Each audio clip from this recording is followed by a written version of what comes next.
We're from Manchester and Cheshire Dogs Home. We are a charity that deals with stray and abandoned dogs. We deal around 7,000 dogs a year. On the 11th of September last year, we had an horrific arson attack to the kennels.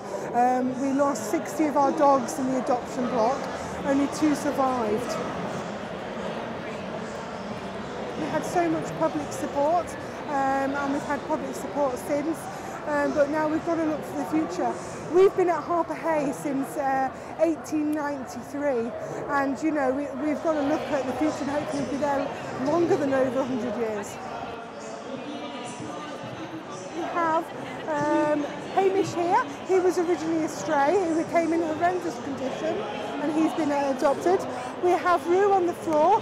She's actually deaf. She spent 3/4 of her life at our Cheshire Dogs Home because it's a lot of responsibility taking a deaf dog. We're actually demonstrating each day, and we're in Temptation Alley.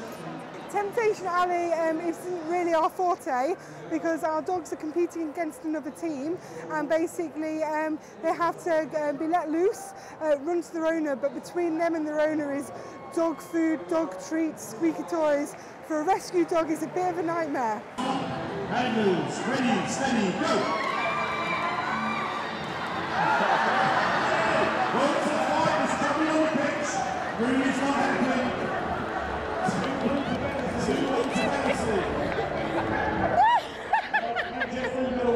I think Crufts is so important because, you know, we're all dog lovers. We're here to celebrate the dog, and, you know, all our dogs in the display ring are rescues. They're all different mixtures of breeds, and, you know, what a wonderful experience.